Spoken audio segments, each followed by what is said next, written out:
mereka perjalanan abadi.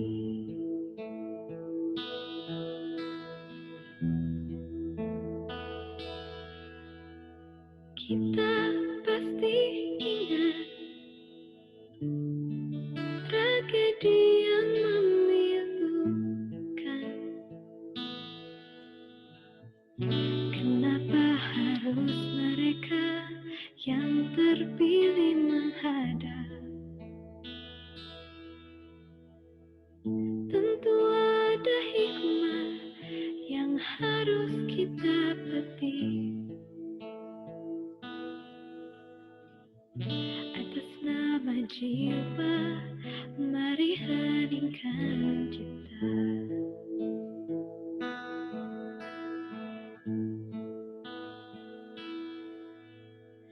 Kita mesti bersyukur bahwa kita masih diberi waktu. Entah sampai kapan, tak ada yang bakal dapat menghitung. Hanya atas kasihnya, hanya atas kehendaknya, kita masih bertemu matahari. Kepada rumput ilalang, kepada bintang gemintang, kita dapat mencoba meminjam catatannya.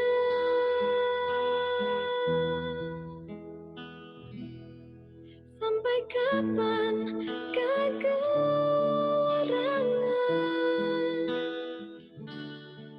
waktu yang masih tersisa? Semuanya menggeleng, semuanya terdiam, semuanya menjawab tak mengerti. Yang terbaik hanyalah segeralah bersujud, mumpung kita masih diberi waktu. Yang terbaik hanyalah segeralah bersujud, mumpung kita masih diberi waktu.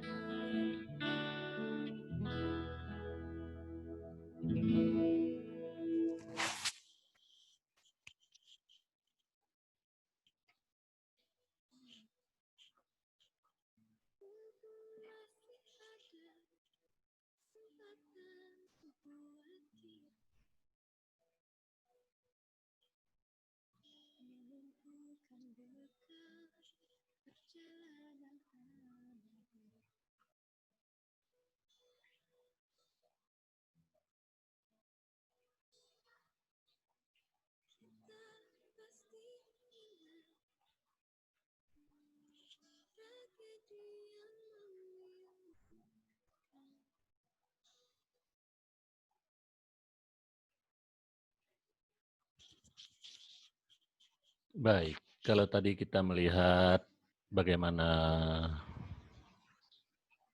perasaan kita atau apa yang kita lakukan selama COVID-19 ini, maka sesungguhnya tanpa COVID-19 ini pun kita memang sudah seharusnya melakukan perubahan perilaku, perubahan kebiasaan baru kita, dan perubahan mental kita. Disinilah letak keterkaitannya dengan pemanfaatan alam pikiran manusia dalam menyongsong revolusi industri.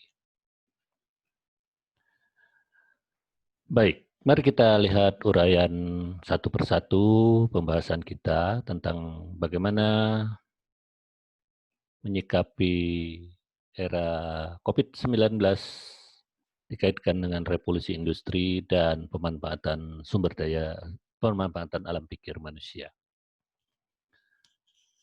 Kita mulai dari pembahasan pertama tentang revolusi industri terlebih dahulu. yaitu dengan adanya robot-robot ataupun dengan adanya robotik era. Oke, kita lihat sama-sama. Robotik era.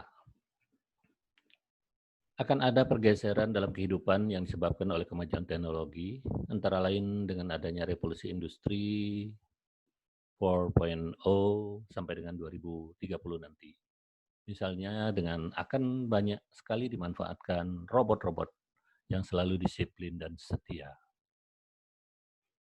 Faktanya, peningkatan jumlah robot pekerja tahun 2012 sampai 2017 sudah meningkat 100%, sehingga jumlah robot yang ada sekitar 381.000 unit robot di dunia.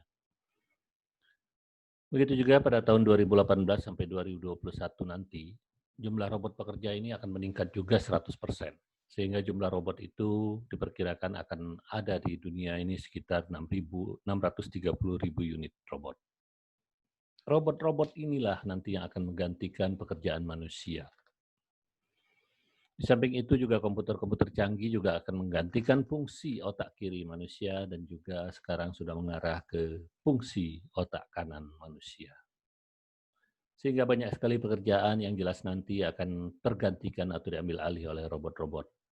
Terutama pekerjaan yang bersifat fisikal atau menggunakan otot, pekerjaan-pekerjaan yang bersifat kalkulasi atau menggunakan ilmu pasti, pekerjaan-pekerjaan repetitif, yaitu yang sifatnya berulang. Itulah yang akan tergantikan oleh robot-robot dan mesin-mesin canggih nantinya.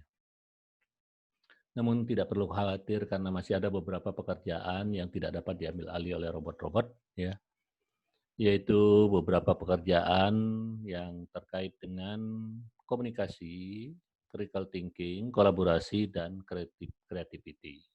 Inilah 4 jenis pekerjaan ini yang tidak nantinya terambil alih di dalam revolusi 4.0 ini. Yang pertama critical thinking, yaitu pekerjaan-pekerjaan yang memanfaatkan kemampuan berpikir kritis dan analitis kita, serta problem solving. Ini membutuhkan suatu inisiatif tinggi yang hanya bisa dihasilkan oleh manusia, misalnya programmer, analis, dan politikus. Sedangkan pekerjaan yang bersifat collaboration, ya, yaitu pekerjaan yang memanfaatkan kemampuan untuk beradaptasi, bekerja sama saling sinergi bersama untuk suatu kepentingan termasuk managing people. Misalnya pekerjaan yang dilakukan oleh HR, ya, HRD, manager, pimpinan, ataupun leadership. Pekerjaan-pekerjaan komunikasi, yaitu pekerjaan-pekerjaan yang skill komunikasi bisnis yang mampu mengedepankan rasa emosional dan empati. Merupakan sesuatu yang tidak mudah digantikan oleh program ataupun oleh robot dalam waktu dekat ini. Seperti pekerjaan yang dilakukan oleh sales marketing, public relation, dan pengacara.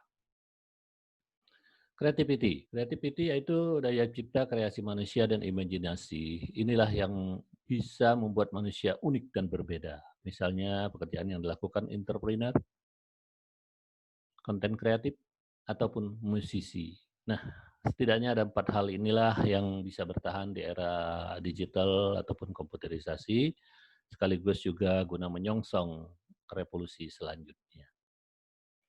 Pada waktunya nanti manusia akan hidup berdampingan dengan robot-robot, bahkan yang lebih mencengangkan, ada yang beristrikan robot ataupun bersuamikan robot. Wow. Lebih mengenaskan lagi. Kalau sekarang manusia mengawasi pekerjaan yang dilakukan oleh robot-robot, pada waktunya nanti manusialah nanti yang akan diawasi oleh robot-robot. Mengapa demikian? Karena robot-robot diprogram untuk tidak selalu salah, tidak bersalah, sedangkan manusia selalu dianggap sering bersalah. Oke, bahasan yang kedua yang berkaitan dengan revolusi industri, yaitu persiapan diterapkannya artificial intelligence.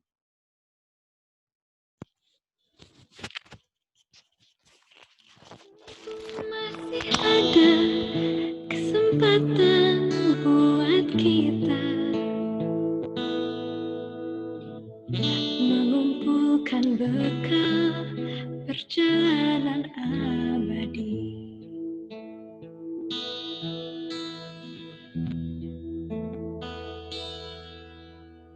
Kita pasti ingat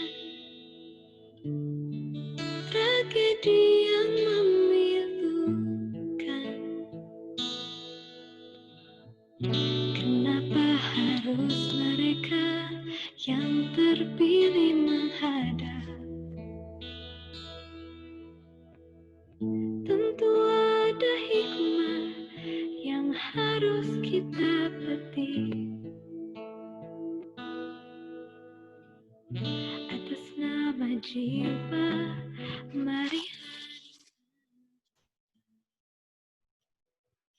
Iya, baik. Kita ulas lebih lanjut tentang artificial intelligence ini dan bagaimana penerapannya dan persiapan-persiapan kita.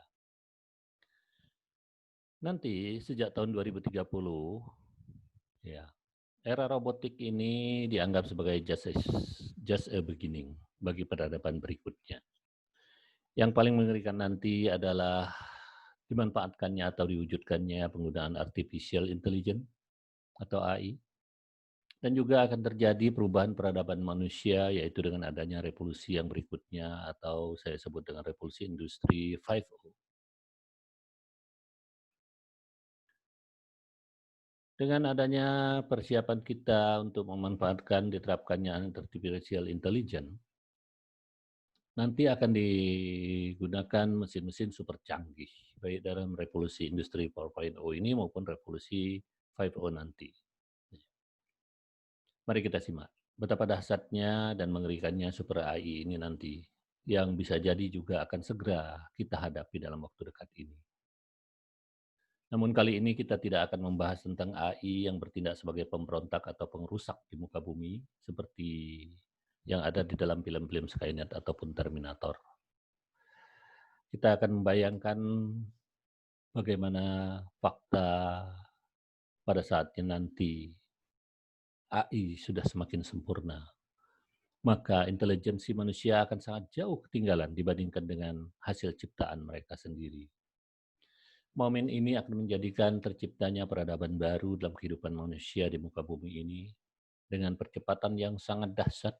Yang dikhawatirkan adalah manusia tidak mampu menghandle kecepatan itu. Kali ini kita akan mengulas juga berbagai analogi betapa mengerikannya super AI nanti yang kemungkinan besar akan terwujud dalam waktu dekat ini. Apa itu AI? Artificial Intelligence menurut Andreas Kaplan dan Michael Hanlon, ya, mereka mendefinisikan bahwa AI adalah sebagai kemampuan sistem untuk menafsirkan data eksternal dengan benar, untuk belajar dari data tersebut dan menggunakannya guna mencapai tujuan dan tugas tertentu melalui adaptasi yang fleksibel. Ketika AI nanti mencapai tahap tertentu, manusia hanya perlu memasukkan data lengkap mengenai ilmu pengetahuan yang ada dalam kehidupan ini ke dalam sebuah AI, khususnya masa di mana manusia bisa mengkoding semua hal yang terkait dengan tubuh manusia, seperti DNA, genetik, maupun sistem saraf. Begitu juga dengan semua ilmu pengetahuan yang telah ditemukan, rumus-rumus matematika, fisika, kimia, maupun biologi. Maka, bukan tidak mungkin berkat AI ini, obat-obatan kanker, HIV, bahkan virus-virus lainnya dapat ditemukan dalam hitungan menit ataupun detik. Otak manusia hanya mampu berkonsentrasi pada beberapa tas saja. Setelah itu, mereka perlu melakukan riset secara fisik. Setelah beberapa ribu kali diulang, dilakukan beberapa ribu jam yang dihabiskan. Namun kecepatan dari sebuah komputer super AI akan memproses data dengan sedemikian cepat dan mampu memproses dan mensimulasikan jutaan kemungkinan tas dalam waktu yang bersamaan, dalam detik dan menit yang sama. Ini nantinya yang akan menghemat banyak waktu dan tenaga kita dengan luar biasa dan tidak terpikirkan oleh kita di masa sekarang ini. Salah satu contoh yang paling mudah kita pahami seperti yang ditampilkan oleh film-film Hollywood seperti Avengers Endgame yang dilakukan oleh Tony Stark, di mana untuk menemukan rumus tertentu yang belum pernah ada, dia cukup memberikan beberapa perintah tertentu dan semua kemungkinan akan diterjemahkan langsung oleh AI. Jikapun kanker, HIV virus hanyalah sebagai permulaan, bagaimana super AI ini nanti menemukan regenerasi sel tubuh manusia, sehingga manusia tidak lagi akan menjadi tua, atau bahkan bisa dikatakan hidup abadi. Ini bukan hal imajinatif belaka, namun sesuatu yang bisa diperhitungkan, seperti halnya penemuan kalkulator, komputer, dan lain sebagainya. Begitu juga dengan super AI ini. Inilah kemungkinan skenario yang mungkin akan terjadi nanti setelah cloud, big data, robotik, dan AI merajalela. Big data nanti akan lebih maju lagi. Semua orang yang masuk ke digital tidak akan ada lagi orang yang anonim. Semuanya akan teridentifikasi dan big data akan memegang keseluruhan kisah hidup seseorang.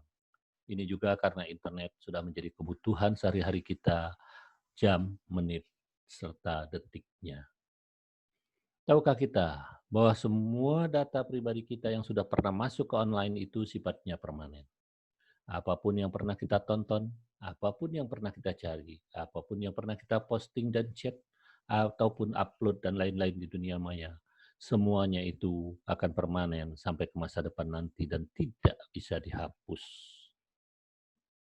Ketika sebuah mesin AI berkombinasi dengan big data, setiap orang akan mempunyai historinya masing-masing sebagai database. Begitu juga dengan data kesehatan, data transaksi, keuangan kita, data pekerjaan, relasimu, kemanapun kita pergi, bahkan kebiasaan kita sehari-hari. Seperti kebiasaan tidur kita, kebiasaan bangun tidur kita, dan sebagainya akan tercatat dalam database. AI pun akan bisa menseleksi siapa yang berkualitas dan siapa yang tidak. Betapa dahsyatnya big data ini di masa depan. Jadi mengingatkan kita akan adanya amal ibadah dan dosa-dosa.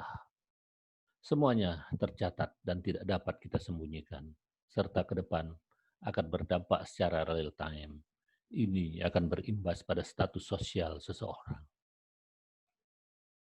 Bisa jadi di masa depan itu, karena semua database seseorang sudah tercatat, maka balasan atas perbuatan dan kelakuan kita akan datang secara cepat dan real time juga. Di masa depan, ketika para ilmuwan berhasil mendekode genetika maupun syaraf neuron kita akan banyak melihat berbagai macam penyakit yang dengan cepat akan bisa disembuhkan. Begitu juga dengan regenerasi sel yang mampu menghindari penuaan maupun penyembuhan luka dengan cepat berkat adanya nanopon atau nanorobotik, yaitu robot-robot mikro yang akan mampu bekerja di bawah jaringan kita untuk melakukan semua urusan yang berkaitan dengan menghindari penuaan ataupun penyembuhan luka dengan cepat tersebut. Begitu juga dengan organ tubuh buatan yang dinamakan dengan xenotransplantation organ manusia, di mana kita akan mampu mentransplantasi organ-organ tubuh kita yang rusak dengan organ tubuh buatan, seperti dengan ginjal, paru-paru, bahkan jantung buatan. Setelah itu kita akan melihat juga manusia-manusia cyborg. Cyborg yaitu manusia-manusia dengan tangan, kaki, mata, organ tubuh yang serba buatan. Semua ini tanpa keterpaksaan, malah sebagai modifikasi untuk meningkatkan produktivitas. Karena ilmuwan sudah mampu mengembangkan robotik yang bisa dihubungkan dengan sistem saraf manusia, yang dapat dikendalikan hanya dengan pikiran kita, bahkan bisa di-remote dari jarak jauh. Kesemuanya ini akan kita saksikan dalam kehidupan kita sehari-hari nanti. Yang paling mengerikan dari itu semua, jangan-jangan waktunya akan tiba lebih cepat dari apa yang diprediksi saat ini. Karena beberapa futuris yang meramal era ini akan terjadi atau terrealisasi pada tahun 2030 hingga tahun 2050. Ke depan, AI, robotik akan sangat merajalela. Inilah awal bagi peradaban baru manusia di dunia.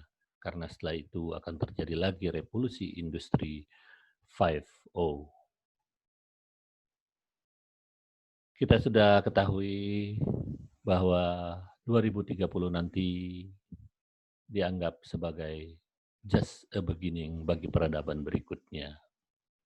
Berikutnya akan terjadi perubahan peradaban manusia, terutama saat terjadinya revolusi 5.0. Revolusi industri 5.0 ini akan lebih dahsyat dan mengerikan lagi. Manusia akan hidup bersama-sama dengan robot dan mesin-mesin AI. Bisa jadi transisi inilah akan menimbulkan konflik kehidupan di muka bumi, di mana manusia akan mempertanyakan peran manusia di muka bumi yang akan semakin terbatas. Namun untuk ini akan kita bahas lebih lanjut pada video-video kita berikutnya. Baik, kita kembali ke topik pembahasan kita yang berkaitan dengan revolusi industri, yang berkaitan dengan teknologi dan lain-lain. Saat pandemi COVID-19 ini terjadi, terdapat industri yang sangat berkembang pesat, terutama di Indonesia. Yang paling menonjol adalah industri di bidang kesehatan. Itu kita akui sendiri. Dengan ditemukannya alat-alat kesehatan dan sebagainya. Nah, dari kesemuanya itu, kita juga akan bahas juga tentang bahasan kita yang ketiga, yaitu tentang pemanfaatan alam pikir manusia. Baik, sebelum kita lanjutkan, kita rileks dulu.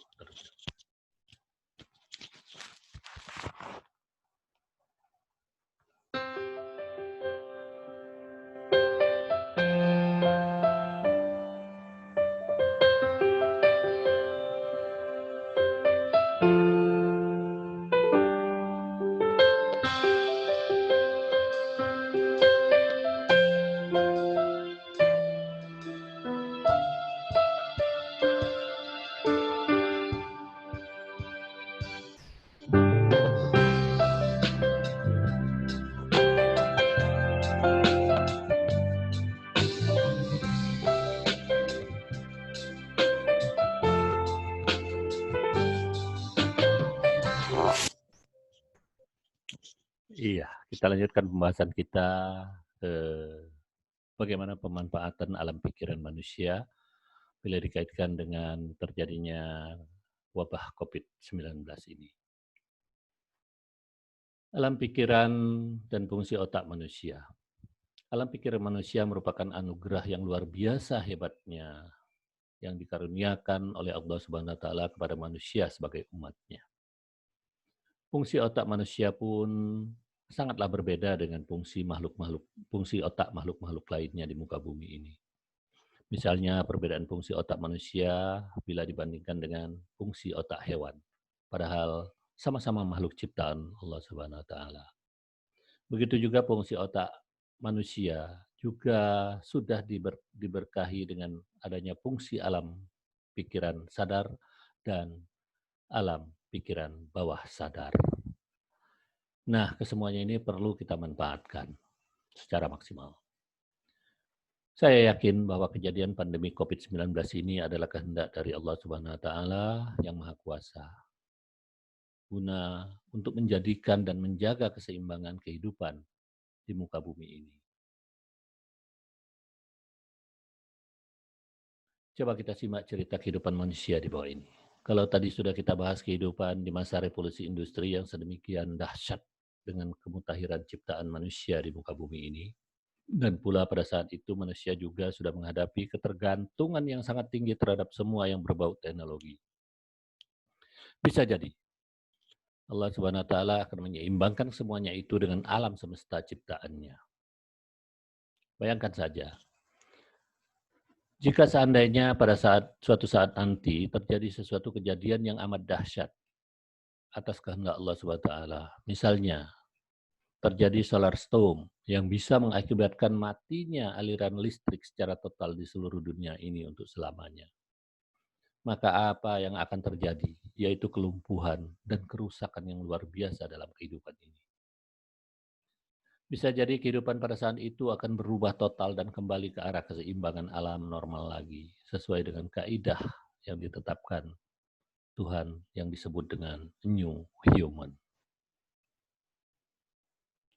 Masihkah manusia pada saat itu untuk bisa merasa sangat pintar dan sombong diri dengan segala kehebatan ciptaannya? Karena bila itu memang terjadi, kita hanyalah butiran debu di alam semesta ini yang tidak ada apa-apanya dibandingkan dengan ciptaan dan kekuasaan Allah Subhanahu wa taala. Ini adalah masa bagi kita untuk menjalani kehidupan yang lebih baik dari yang sebelumnya.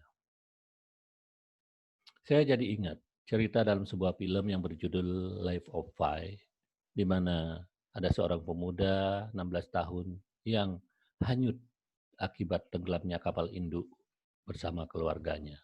Sedangkan di dalam perahunya juga sudah ada seekor macan, ganas, dan kelaparan. Pemuda itu harus berpikir dan berusaha bagaimana bisa bertahan hidup menghadapi situasi hanyut dan terombang-ambing disapu oleh badai samudera yang besar. Sementara di dalam perahunya juga sudah ada seekor macan ganas dan lapar. Coba Anda bayangkan jika itu terjadi pada Anda. Bertahan hidup di tengah badai samudera saja itu sudah sulit. Belum lagi harus terhindar dari amukan ataupun gigitan macan yang ganas dan kelaparan tersebut. Disinilah perlunya pemuda tersebut harus memutar otak dan menggunakan segenap akal pikirannya dan segenap kemampuan. Dengan segenap kemampuan dan pemanfaatan akal pikirannya yang luar biasa, sudah mampu merubah cara hidup pemuda ini yang selama 227 hari berada dalam kesulitan. Pemuda ini yakin, tanpa adanya macan ganas ini sebagai cambuk motivasi dirinya untuk tetap bertahan hidup dengan tangguh, mungkin dia sudah lama bunuh diri karena keputusasaannya. Dalam menghadapi situasi kesulitan seperti ini, pemuda ini akhirnya mampu melakukan perubahan diri secara sangat drastis setiap harinya. Dari kisah tersebut dikaitkan dengan era COVID-19 dan kemajuan teknologi yang sebelumnya mungkin tidak terpikirkan oleh kita, ya. Mungkin juga kita tidak peduli akan semuanya itu. Dengan adanya pandemik ini yang mungkin saja masih puluhan bahkan ratusan hari ke depan, kita tidak tahu pastinya. Dan juga adanya tantangan kemajuan teknologi saat ini dan juga ke depan. Kita dipaksa untuk lebih adaptif. Sekaligus mempelajari skill-skill baru serta melakukan perubahan-perubahan mental untuk bisa bertahan hidup dan berkembang dalam kehidupan saat ini dan di masa yang akan datang. Dengan adanya pandemik dan tantangan kemajuan teknologi ini, kita juga dipaksa untuk meningkatkan kekuatan tubuh kita dengan memperkuat imunisasi tubuh. Belajar banyak dengan pola hidup sehat, banyak berolahraga, dan bersyukur atas kesehatan yang kita miliki saat ini. Sehingga kita bisa menjadi sosok yang lebih hebat dalam setiap harinya. Perlu kita sadari bahwa kehidupan ini terus berputar, seperti halnya saat kita sedang mengayuh roda sebuah sepeda. Jika kita berhenti mengayuhnya, maka kita akan kehilangan momentum dan jatuh.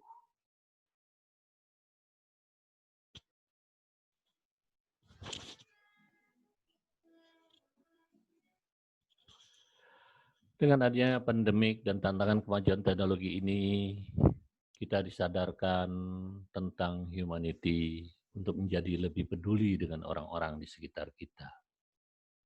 Bahkan kita diberi kesempatan untuk menjalankan amal ibadah dan kebaikan sesuai dengan hakikat kita, yaitu berguna bagi sesama. Mari kita ambil kesempatan ini. Dengan adanya pandemik ini, kita sama-sama dihadapkan pada kesadaran betapa fana dan rapuhnya peradaban manusia dengan segala kecanggihan hasil ciptaannya. Hanya dengan makhluk kecil yang tak terlihat saja, seluruh bumi ini sudah terguncang demikian hebatnya. Setidaknya dengan kondisi yang kita hadapi ini, kita perlu menyadari akan adanya kebesaran kekuasaan Allah Subhanahu wa taala di muka bumi ini. Sehingga kita tidak berbuat keserakahan di muka bumi ini dan bukan untuk menguasainya hanya untuk kepentingan manusia saja. Dengan adanya pandemik ini, bahkan kita bisa melihat sebuah lubang ozon terbesar yang ada di dunia saat ini telah menutup kembali karena adanya lockdown berbulan-bulan di banyak negara di dunia. Di balik semua itu, setidaknya dengan adanya pandemik ini mengajak kita untuk berhenti sejenak dari segala nafsu yang menguasai bumi dan mengajarkan kepada kita untuk tidak menjadi budak uang di muka bumi ini. Kita bisa lihat sendiri dengan adanya pandemik saat ini, tidak kaya ataupun yang miskin, tidak juga penguasa ataupun masyarakat kecil, semuanya seolah dikembalikan pada hakikat bahwa semua pencapaian kecanggihan hasil ciptaan manusia selama ini tidak ada artinya sama sekali bila dibandingkan dengan besarnya kekuasaan Allah Subhanahu wa taala. Jadi melihat adanya revolusi industri dan kehendak ataupun kekuasaan Allah Subhanahu wa taala yang kita bahas tadi, memang mulai saat ini kita sudah seharusnya melakukan perubahan perilaku, perubahan kebiasaan baru kita dan perubahan mental kita dengan memanfaatkan akal pikiran manusia. Pilihannya adalah masihkah kita untuk tetap mengabdi dan berlutut pada segala kecanggihan hasil ciptaan manusia, ataukah kita akan tetap tunduk pada kekuasaan Allah Subhanahu wa taala.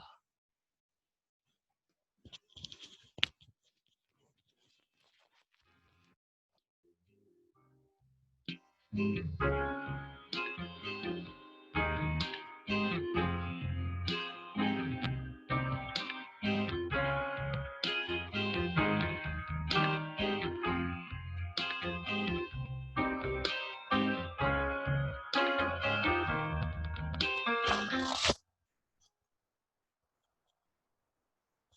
kita manfaatkan akal pikiran sehat kita dengan melihat beberapa ulasan yang pernah kita bahas terdahulu.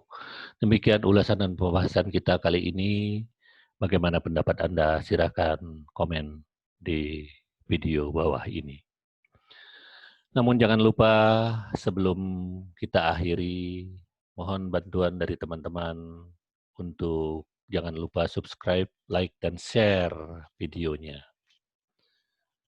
Artikel ini disarikan dari berbagai sumber. Terima kasih.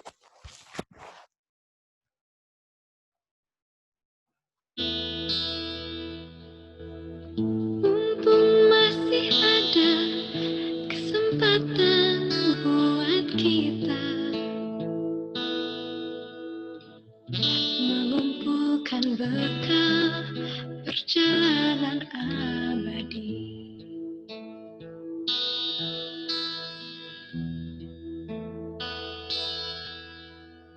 Kita pasti ingat tragedi yang memilukan. Kenapa harus mereka yang terpilih menghadap? Tentu ada hikmah yang harus kita petik.